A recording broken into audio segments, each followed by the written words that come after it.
जय नरहरि, जय अजमेर देव जी महाराज, जय अमृत जी महाराज। उत्तर प्रदेश के लखनऊ में स्वर्णकार समाज का सामाजिक प्रतिनिधि सम्मेलन का आयोजन उत्तर प्रदेश के मुख्यमंत्री योगी आदित्यनाथ जी के उपस्थिति में हजारों स्वर्णकार समाज बंधुओं के उपस्थिति में संपन्न हुआ।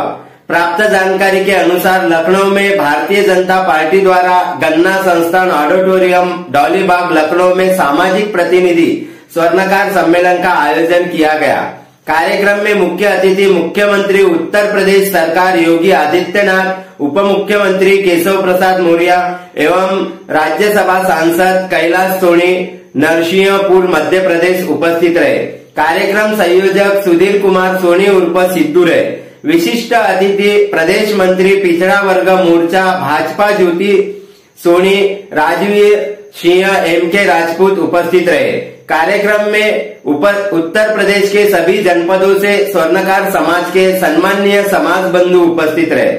कार्यक्रम में सभी स्वर्णकार समाज के पदाधिकारी और समाज बंधु के माध्यम से स्वर्णकार समाज को भी विधानसभा, विधान परिषद और अन्य राजकीय पटल पर हिस्सेदारी मिले तथा दिन ब दिन स्वर्णकार व्यवसायिक और समाज पर हो रहे अन्याय अत्याचार के खिलाफ सरकार द्वारा संरक्षण मिले, इस पर आवाज उठाई गई।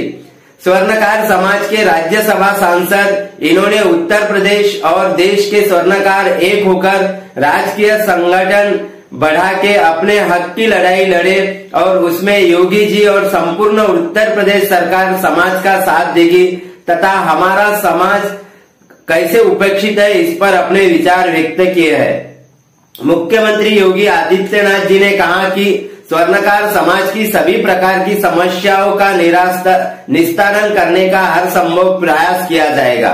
अधिकतर समय मुख्यमंत्री योगी आदित्यनाथ जी के उत्तर प्रदेश की उपलब्धियां गिनाते रहे, जबकि सम्मेलन को नाम दिया गया था पिछड़ा वर्ग स्वर्णकार सम्मेलन। आदरणीय उप मुख्यमंत्री केशव प्रसाद मौर्य ने कहा कि आने वाले विधान परिषद के चुनाव में स्वर्णकार समाज को प्रतिनिधित्व दिया जाएगा तथा बोर्ड, निगमों और नगर पंचायतों के चुनाव में स्वर्णकार समाज को प्राथमिकता दी जाएगी। उप मुख्यमंत्री केशव प्रसाद मौर्य ने स्वर्णकार समाज के तीनों आराध्य देवों राजश्री अमरीश जी, संत शिरोमणि नरहरि महाराज, पूज्य अजमेर जी महाराज को नमन करते हुए उनके जय के साथ अपने उद्बोधन की शुरुआत की। उन्होंने स्वर्णकार समाज के गौरवशाली इतिहास पर भी प्रकाश डाला एवं स्वर्णकार समाज की हर संभव मदद करने का भरोसा दिया। स्वर्णकार समाज सदैव भाजपा के और हिंदुत्व के साथ खड़ा रहता है और आगे भी रहेगा। जिस प्रकार संख्या कम होने पर भी अन्य समाज को राजकीय प्रतिनिधित्व मिलता है, उसी प्रकार इस चुनाव में भी स्वर्णकार समाज को भी प्रतिनिधित्व मिलने पर संपूर्ण समाज पूरी ताकत के साथ आपके साथ खड़ा रहेगा, ऐसा आश्वासन आयोजक द्वारा दिया गया। संपूर्ण उत्तर प्रदेश के स्वर्णकार समाज आज हजारों की मात्रा में अपने हक के लिए लखनऊ में शामिल हुआ। आज के सम्मेलन की चर्चा पूरे उत्तर प्रदेश में हो रही है और इतना बड़ा समाज का संगठन पहली बार उत्तर प्रदेश में होने से अन्य पार्टियों के लोग भी स्वर्णकार समाज की ओर आशा और सम्मान से देख रहे हैं। ऐसे ही एकता बनी रहेगी, यह विश्वास आयोजक द्वारा दिया गया।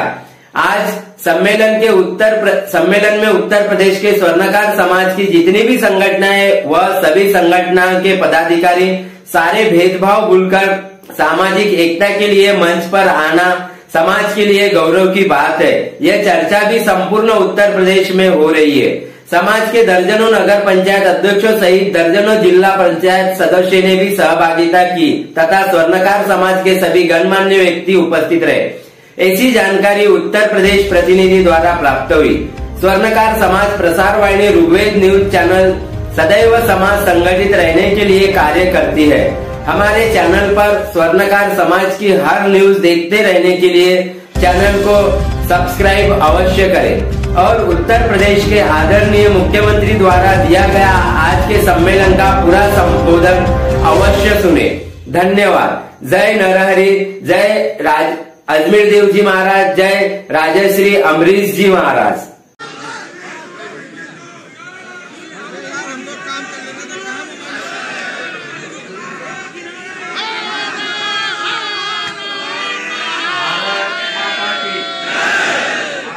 माता की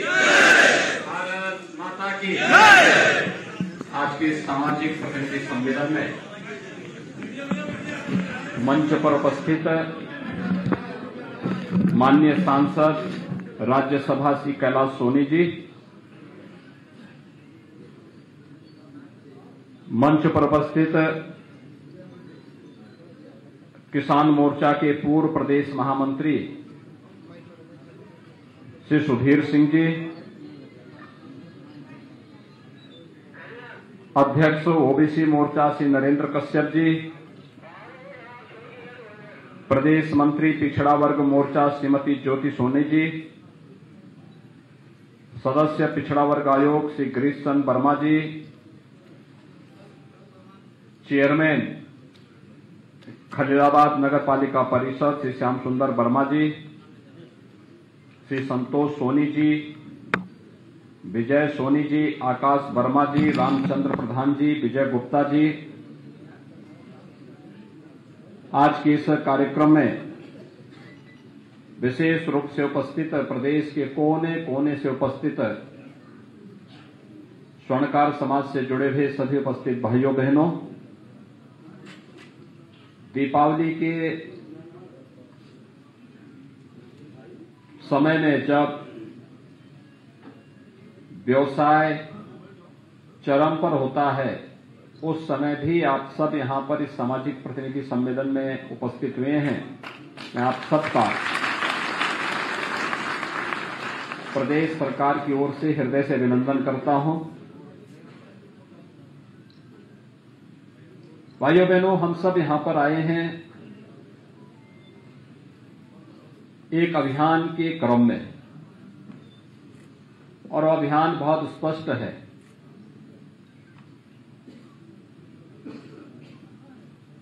उत्तर प्रदेश देश के अंदर आबादी का सबसे बड़ा राज्य है। आबादी के सबसे बड़े राज्य के अंदर देश के और प्रदेश के सभी प्रमुख राजनीतिक दलों को शासन करने का पूरा अवसर प्राप्त हुआ है। कांग्रेस ने एक लंबे समय तक प्रदेश में शासन किया। समाजवादी पार्टी और बहुजन समाजवादी पार्टी को भी 3-3, 4-4 बार प्रदेश के अंदर शासन करने का अवसर प्राप्त हुआ। भारतीय जनता पार्टी भी वर्तमान में प्रदेश के अंदर सरकार का संचालन कर रही है। समाज के जागरूक प्रहरी होने के नाते आप सबकी जिम्मेदारी बनती है इन सब का अवलोकन करें, इनकी समीक्षा करें और फिर समाज को इसके बारे में अवगत कराएं कि क्या सही है, क्या गलत है। क्योंकि जैसे आप एक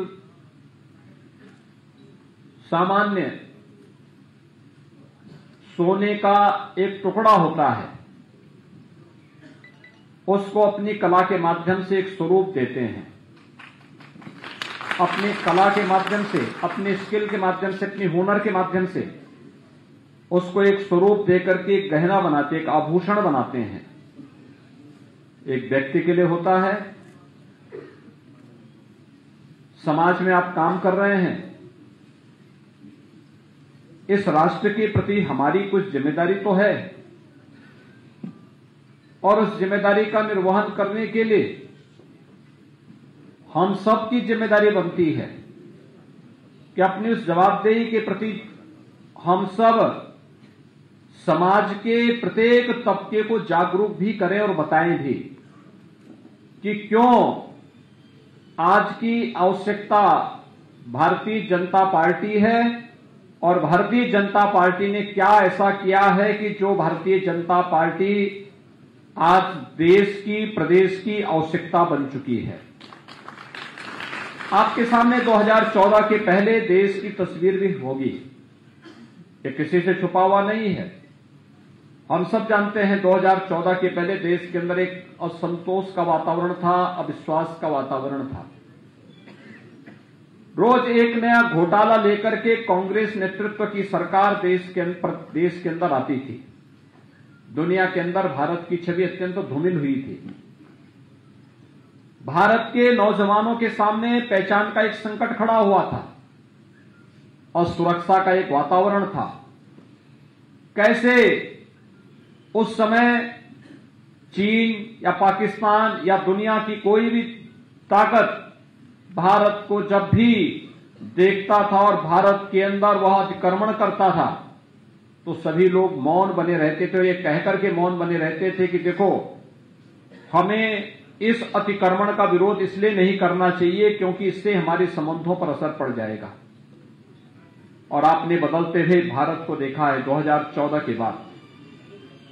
न केवल वैश्विक मंच पर भारत की अपनी एक नई पहचान बनी, बल्कि आज भारत अपनी परंपरागत पहचान को बनाए रखते हुए दुनिया की एक ताकत के रूप में उभरा है।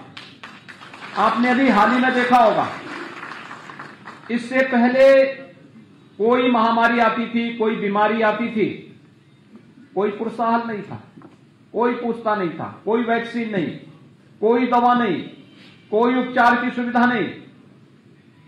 लेकिन इस सदी की सबसे बड़ी महामारी के दौरान आपने देखा होगा, इस सदी की सबसे बड़ी महामारी के दौरान आपने देखा होगा, प्रधानमंत्री मोदी जी जनता से सीधे संवाद बना रहे थे, जनता के सुख दुख में सहभागी बन रहे थे। देश के सबसे बड़े राज्य उत्तर प्रदेश के अंदर कोरोना प्रबंधन सबसे बेहतरीन मॉडल के रूप में प्रस्तुत करने का कार्य भी हम लोगों ने आपके बीच में प्रस्तुत किया। हमने जीवन भी बचाया और लोगों की जीविका को बचाने के लिए भी भरसक प्रयास किया। जहां पे गरीबों को किसी सुविधा की आवश्यकता थी, हमने वहां पर वो सुविधा भी दी। जहां पे फिक्स चार्ज पर माफी की आवश्यकता थी, वहां पर व्यापारियों को, सामान्य उद्यमियों को उस सुविधा का लाभ भी देने का कार्य किया गया, जिससे हर एक तबके का भला हो और इस महामारी का सामना कर सके। फ्री में टेस्ट, फ्री में उपचार और सबको वैक्सीन, मुफ्त में वैक्सीन 100 करोड़ लोगों को देश के अंदर और लगभग 13 करोड़ लोगों को उत्तर प्रदेश के अंदर अब तक वैक्सीन दिया जा चुका है। ये सरकार की संवेदनशीलता को दिखाता है। मुफ्त में अनाज हो, मुफ्त में वैक्सीन हो, मुफ्त में टेस्ट, मुफ्त में उपचार। ये अनुमान करिए, देश वही, प्रदेश वही। पहले रसोई गैस के लिए लोगों को लाठी खानी पड़ती थी, आज फ्री में कनेक्शन मिल रहे हैं। पहले गरीबों को मकान नहीं मिलता था, लेकिन आज प्रधानमंत्री आवास योजना और मुख्यमंत्री आवास योजना में हर गरीब को मकान उपलब्ध करवाए जा रहे हैं। पहले बिजली नहीं आती थी, तब आपका स्वर्णकार भाई जब कोई कार्य करता था, उस समय पॉल्यूशन कंट्रोल बोर्ड के अधिकारी जाकर के प्रताड़ित करते थे, तमाम प्रकार से बंदिशें डालते थे। लेकिन आज बिजली की भरपूर आपूर्ति करने का प्रयास हो रहा है। भाइयों बहनों, पहले पर्व और त्योहार आते थे जब कमाई का माध्यम बनता था, जब कमाई होनी थी, उस समय प्रदेश में दंगे शुरू हो जाते थे और दंगाइयों को, इन पेशेवर दंगाइयों को सत्ताधारी दल के लोग पूरी बेशर्मी के साथ प्रश्रय देते थे, वे अराजकता फैलाते थे। और अगर कोई व्यापारी इस बात की मांग करता था कि हमारा उत्पीड़न हुआ है, हमारी एफआईआर होनी चाहिए, उसकी एफआईआर तो नहीं होती थी, उल्टा उस पर एफआईआर जरूर हो जाता था। यही प्रदेश के अंदर होता था। कोसी कला से दंगों की शुरुआत जो शुरू हुई थी 2012 में, उसका एक लंबा सिलसिला प्रदेश के अंदर चलता गया। और किस रूप में पूरे प्रदेश के अंदर यह अराजकता फैली, ये किसी से छुपा हुआ नहीं, किसी से नहीं छुपा है। पहले सरकारें अपने लिए जीती थी, अपने परिवार के लिए जीती थी, उनको समाज से कोई लेना देना नहीं था, आस्था से कोई लेना देना नहीं था, व्यापारियों से कोई लेना देना नहीं था, गरीबों से कोई लेना देना नहीं था, किसानों से कोई लेना देना नहीं था। केवल अपने और अपने परिवार के लिए और अपनी जाति के लिए वे लोग केवल अपना जीवन यापन कर रहे थे, लूट खसोड़ करते थे, योजनाओं का लाभ केवल उन लोगों तक पहुंचाते थे। लेकिन आज ऐसा नहीं है। आज तो योजनाओं का लाभ समाज के प्रत्येक तबके को उपलब्ध करवाया जा रहा है और हर तबका इन योजनाओं के साथ जुड़ करके समाज की मुख्य धारा के साथ जुड़ता हुआ दिखाई दे रहा है।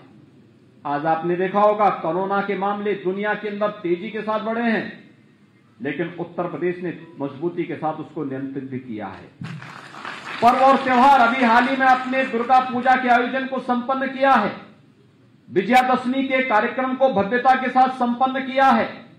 कोई बंदिश नहीं, सावधानी और सतर्कता के लिए सरकार कह रही है, लेकिन बाकी कोई बंदिश नहीं। अनुमान करिए अगर ये स्थिति सपा, बसपा या कांग्रेस की सरकार के समय होता, क्या होता? अराजकता फैलती, महाराष्ट्र की तरह लंबी श्रृंखला मरने वालों की होती, अव्यवस्था फैल जाती, अराजकता का वातावरण होता। और इस वातावरण में सरकारें किस रूप में मौन रहती थी? आपने देखा होगा कोरोना कालखंड में या तो केंद्र सरकार या प्रदेश सरकार कार्य कर रही थी। राजनीतिक दलों में भारतीय जनता पार्टी और कुछ सामाजिक संगठनों के कार्यकर्ता कार्य कर रहे थे। शेष की स्थिति क्या थी? कहां कांग्रेस थी, कहां सपा थी, कहां बसपा थी? ये सभी आइसोलेशन में थे। इनको जनता से कोई लेना देना नहीं था। लेकिन जब चुनाव की आहट सुनाई दे रही है तो अब इनके भी स्वर बदलते हुए दिखाई दे रहे होंगे। ये लोग फिर से अपनी उपस्थिति दर्ज करवा रहे हैं, नए नए नारों के साथ आएंगे, सामाजिक ताने बाने को तोड़ेंगे, अव्यवस्था और अराजकता का एक वातावरण खड़ा करने का प्रयास करेंगे और फिर वही गुंडागिर्दी, वही अराजकता, वही दंगे, वही अराजकता, यही इनका एकमात्र रहा है और उसी के साथ ये पूरे सामाजिक ताने बाने को छिन्न भिन्न करने का प्रयास भी करेंगे। भाइयों बहनों, आपने बदलते हुए भारत को भी देखा है और बदलते हुए उत्तर प्रदेश को भी देखा है। प्रदेश वही है, तंत्र वही है, केवल सरकारें बदली हैं और सरकार बदलने के बाद कैसे व्यापक परिवर्तन लाया जा सकता है। कुछ चीजें हैं जो ओवरऑल सिनेरियो को चेंज करता है। आपने देखा होगा प्रदेश के अंदर 2016 तक प्रदेश के अंदर व्यवसाय की जो सुगमता है, यानी जिसको ईज ऑफ डूइंग बिजनेस कहते हैं, निवेश कैसे हो, बाहर से आने वाला निवेश कैसे यहां पर अधिक से अधिक हो, जब इसकी चर्चा होती थी तो भाइयों बहनों इस निवेश की सुगमता के लिए जो सबसे अच्छा वातावरण बनाने का प्रयास होना चाहिए था, पिछली सरकारों को इससे फुर्सत ही नहीं थी। उत्तर प्रदेश 14वें, 15वें, 16वें स्थान पर आता था और मात्र 3 साल के अंदर प्रयास किया गया, कुछ रिफॉर्म किए गए, परिणाम है ईज ऑफ डूइंग बिजनेस में, यानी निवेश की सुगमता के लिए आज देश के अंदर उत्तर प्रदेश 14वें स्थान से उसकी रैंकिंग में सुधार होते हुए आज वो दूसरे नंबर पर आया है। यानी प्रदेश और दुनिया का कोई निवेशक अगर प्रदेश के अंदर निवेश करना चाहता है तो भाइयों बहनों, निवेश के सबसे अच्छे जो देश के अंदर 2 गंतव्य होंगे उनमें उत्तर प्रदेश एक है। यानी किसी भी व्यक्ति को निवेश करना होगा तो उसको उत्तर प्रदेश के अंदर निवेश जरूर करेगा।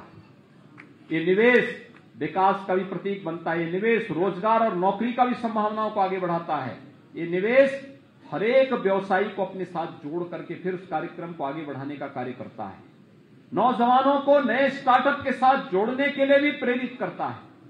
और यह कार्य लगातार प्रदेश के अंदर पिछले 4.5 वर्ष के अंदर आपने बदलते हुए देखा है।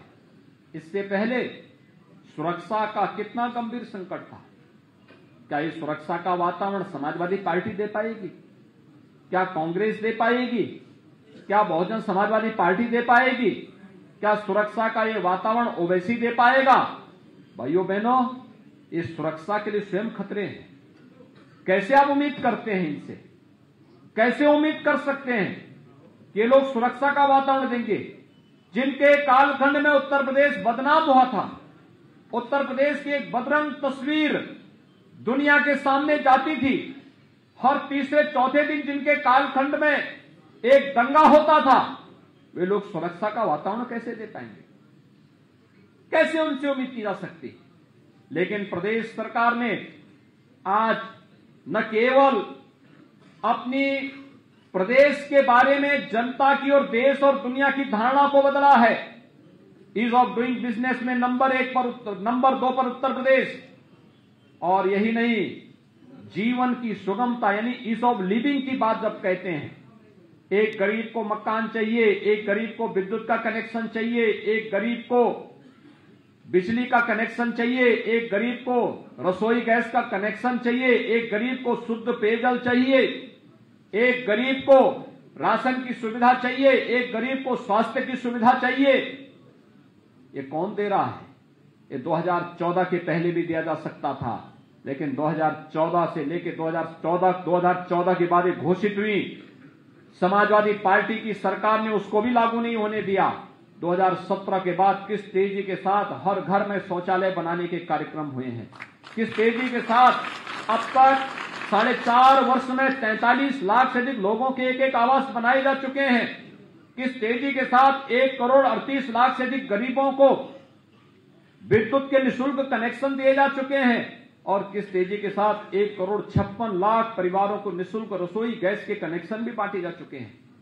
6 करोड़ से अधिक लोगों को कैसे प्रदेश के अंदर आयुष्मान भारत का 5 लाख रुपए का स्वास्थ्य बीमा का कवर उपलब्ध कराया गया है। ये कार्य पहले भी हो सकता था, लेकिन पहले सरकारें संवेदनशील नहीं थी।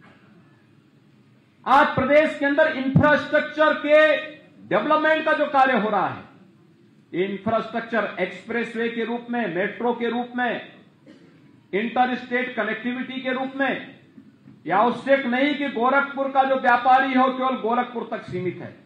गोरखपुर के व्यापारी का मतलब पूर्वी उत्तर प्रदेश और नॉर्थ वेस्ट बिहार के एक प्रमुख व्यापारी केंद्र के रूप में उभरना, नेपाल की तराई के एक बड़े भूभाग को इस सुविधा से आच्छादित करना। लखनऊ का मतलब केवल लखनऊ नहीं होता है, लखनऊ का मतलब उत्तर प्रदेश के 25 करोड़ जनता की सुविधा का एक महत्वपूर्ण व्यापारिक का एक महत्वपूर्ण केंद्र, और उस रूप में प्रदेश सरकार आज उस कार्यक्रम को लेकर के चल रही है।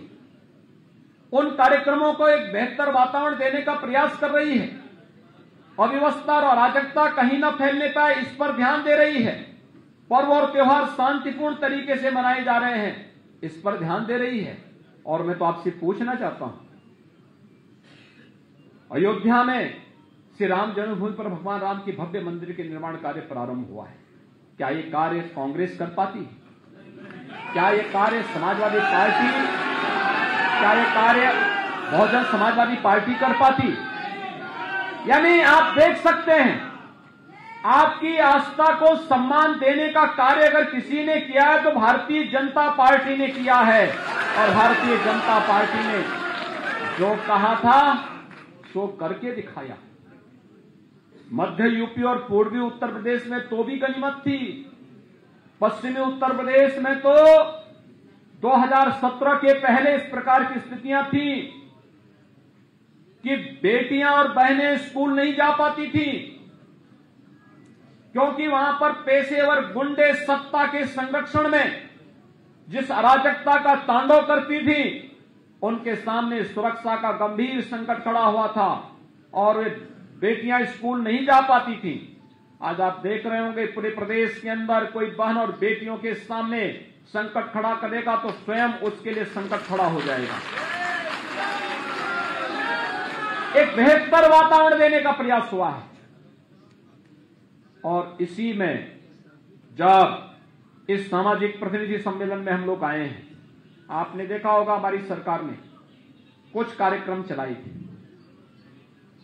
परंपरागत हस्तशिल्पी और कारीगरों के लिए विश्वकर्मा श्रम सम्मान, इसमें स्वर्णकार समाज के लिए भी एक व्यवस्था दी गई कि हम उनकी ट्रेनिंग करवाएंगे, ट्रेनिंग के दौरान निश्चित मानदेय देंगे और निश्चित मानदेय देने के साथ फिर उन्हें बैंक के साथ जोड़ने, टूल किट उपलब्ध करवाने और फिर उन्हें शासन का सब्सिडी का लाभ देने की कार्रवाई भी करेंगे। यह एक बड़ा कार्यक्रम है, क्योंकि तकनीक और डिजाइनिंग आपके इस फील्ड का एक महत्वपूर्ण पार्ट है। अच्छी तकनीक अगर है और बाजार की मांग के अनुरूप अगर हम डिजाइन दे रहे हैं तो स्वाभाविक रूप से आपका प्रोडक्ट मार्केट में उतनी मजबूती के साथ अपना पांव जमाएगा और तेजी के साथ उसका प्रचार प्रसार होगा। यह मार्केट का नियम है और बाजार के उन नियमों का देखते हुए सरकार ने उस प्रकार की डिजाइनिंग के साथ, उस प्रकार की तकनीक के साथ माटी कला बोर्ड हो या फिर प्रदेश के अंदर अलग अलग उन 17-18 परंपरागत हस्तशिल्पी और कारीगरों को जोड़ने की कार्रवाई हो, इन सबको उस व्यवस्था के साथ जोड़ने का कार्य किया गया और आज उसका परिणाम है कि हम लोगों ने लाखों ऐसे उद्यमियों को, व्यापारियों को, नौजवानों को इस ट्रेनिंग का हिस्सा बनाकर उन्हें टूल किट उपलब्ध करवाया है। बल्कि दिसंबर तक का लक्ष्य मैंने एमएसएमई विभाग को दिया है कि दिसंबर तक कम से कम 75,000 ऐसे हस्तशिल्पी और कारीगरों को फिर से सम्मानित करने की आवश्यकता है। टोल किट और बैंक से लोन देने की, लोन के साथ शासन की सब्सिडी उपलब्ध करवाने की कार्रवाई के साथ जोड़ने की आवश्यकता है। भाइयों बहनों, प्रदेश वही है, सरकार बदली है। सरकार बदलने के साथ ही हमने प्रदेश के अंदर व्यापारी कल्याण बोर्ड का भी गठन किया।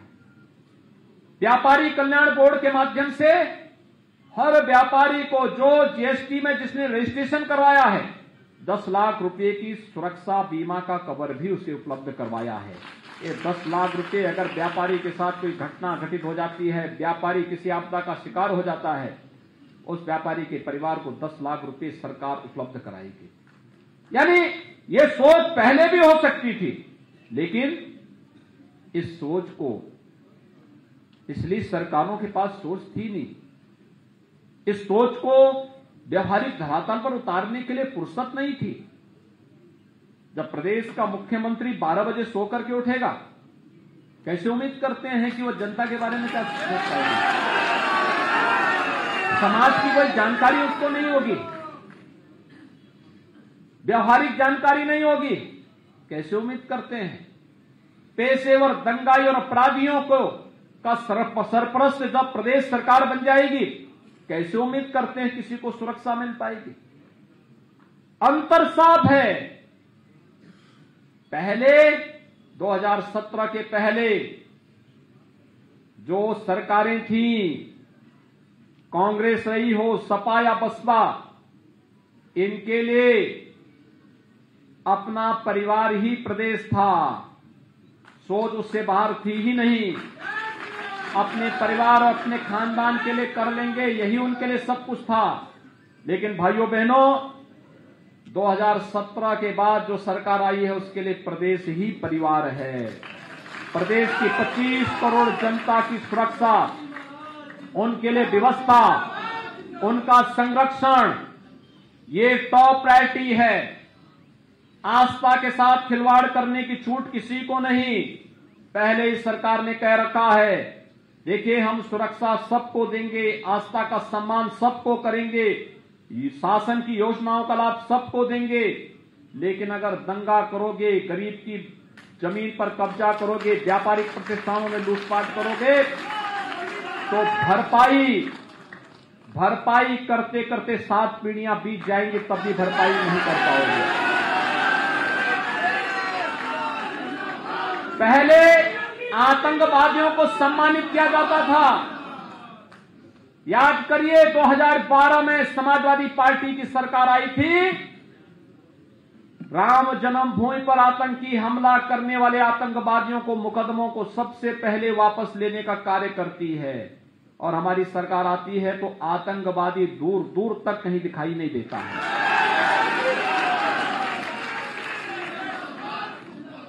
पहले दंगे होते थे, हर तीसरे चौथे दिन एक बड़ा दंगा होता था।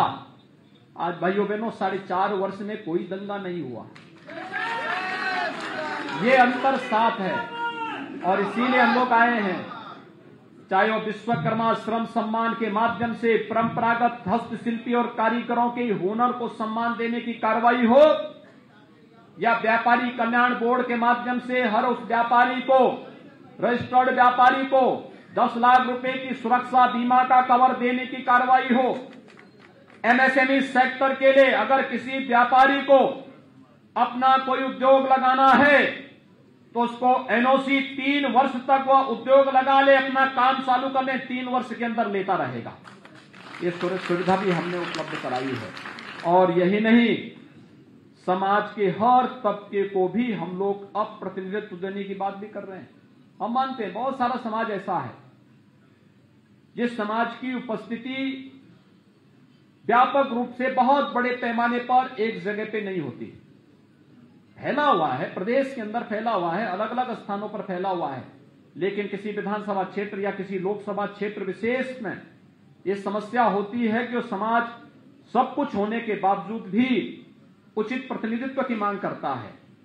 हम लोगों ने तय किया उस समाज को भी प्रतिनिधित्व दिया जाना चाहिए। तो ठीक है, विधानसभा और लोकसभा में नहीं हो पाता है तो हम विधान परिषद में, राज्यसभा में, बोर्ड और निगमों के माध्यम से उन्हें आगे बढ़ाने का कार्य करें, क्योंकि ये महत्वपूर्ण है जिससे वे लोग उस मंच पर जाकर के अपनी बात को शासन प्रशासन तक रख सकें। और भाइयों बहनों, इसी दृष्टि से आज मैं आपके पास आया हूं आपसे कहने के लिए, आप अपने अपने समाज के जागरूक प्रहरी हैं, प्रबुद्ध हैं, प्रखर हैं। आपकी जिम्मेदारी बनती है अपने समाज को अवगत कराएं। ये जातीय ठेकेदार अब जाकर के समाज के सामाजिक ताने बाने को तोड़ने के लिए फिर से निकलेंगे। इनका चेहरा सामने होगा, लेकिन पीछे की इनकी बर्बरता भी आपके सामने होगी। जब ये लोग दंगाइयों को प्रश्रय देते थे, पेशेवर अपराधियों को सरपरस्त बनते थे, व्यापारियों के प्रतिष्ठानों पर कब्जा करवाते थे, लूटपाट करवाते थे, वह दृश्य कभी भूलिएगा मत। और यह बताने की आवश्यकता है, आज भारतीय जनता पार्टी प्रदेश की आवश्यकता है, देश की आवश्यकता है। और उस दृष्टि से 2022 के लिए गांव-गांव, नगर-नगर, घर-घर जाकर के इस पूरी व्यवस्था के साथ आप जुड़ने का कार्य करेंगे। इस विश्वास के साथ आप सबको मैं दीपावली के पहले आप आए हैं, दीपावली की मंगलमय शुभकामनाएं आप सबके प्रति व्यक्त करता हूं। आपको बधाई देता हूं, शुभकामनाएं देता हूं। धन्यवाद। जय हिंद। बहुत धन्यवाद। इस समाज में जो आपने कहा है और जो सामाजिक संरचना आती है, उसके लिए आपके सरकार के जो कारगर है वाकई